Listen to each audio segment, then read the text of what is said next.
പ്രതിഷേധം കനത്തതോടെ മലപ്പുറത്തെ +1 സീറ്റ് പ്രതിസന്ധിക്ക് പരിഹാരം കാണാനൊരുങ്ങി സർക്കാർ. പുതിയ താൽക്കാലിക ബാച്ചുകൾ അനുവദിക്കാൻ തീരുമാനമായി. പ്രതിസന്ധി പഠിക്കാൻ മലപ്പുറം RDDയും ഹയർ സെക്കൻഡറി ജോയിന്റ് ഡയറക്ടറും അംഗമായ 2-അംഗ സമിതിയെ നിയോഗിച്ചു. സമിതിയുടെ റിപ്പോർട്ടിന്റെ അടിസ്ഥാനത്തിലായിരിക്കും തുടർ നടപടികൾ.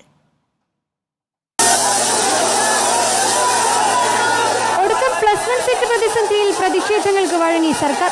തുടക്കം മുതൽക്കേ സീറ്റ് പ്രതിസന്ധി ഇല്ല എന്ന് ആവർത്തിച്ച മന്ത്രി പ്രതിസന്ധി ഉണ്ടെന്നും പരിഹാരം കാണുമെന്നും ഉറപ്പു നൽകി. നിലവിലെ കണക്ക് പ്രകാരം മലപ്പുറം ജില്ലയിൽ 7478 സീറ്റുകളുടെ കുറവുണ്ട്. അധിക ബാച്ച് വേണമെന്ന ആവശ്യമാണ് വിദ്യാർത്ഥി സംഘടനകൾ ചർച്ചയിൽ ആവശ്യപ്പെട്ടത്. ഇതിന് പരിഹാരമെന്നോണം താൽക്കാലിക ബാച്ചുകൾ അനുവദിക്കാൻ യോഗത്തിൽ തീരുമാനമായി.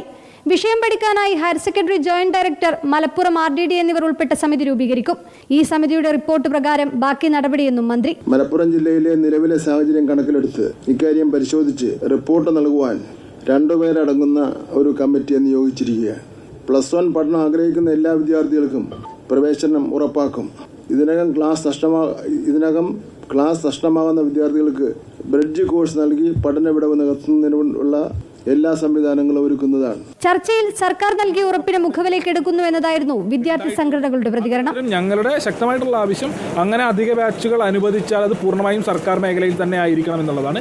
ഒരു നിലയ്ക്കും എയ്ഡഡ് സ്കൂളുകൾ ഉൾപ്പെടെ ബാച്ച് അനുവദിക്കാൻ വേണ്ടി അനുവദിക്കില്ല. അതും അംഗീകരിക്കുന്ന നിലയുണ്ടായിട്ടുണ്ട്. നിലവിൽ ഈ വിഷയത്തിൽ സർക്കാർ തന്നിരിക്കുന്ന ഉറപ്പിനെ ഞങ്ങൾ മുഖവിലേക്ക് എടുക്കുന്നു. ഇവിടെ രാഷ്ട്രീയപരമായിട്ടുള്ള ഞങ്ങളുടെ അജണ്ടകളെല്ലാം മറിച്ച് നിലവിൽ തെരുവിലിരിക്കുന്ന മുഴുവൻ വിദ്യാർത്ഥികൾക്കും +1 അഡ്മിഷൻ ലഭിക്കണമെന്നതാണ് ഞങ്ങളുടെ പ്രൈം കൺസേൺ.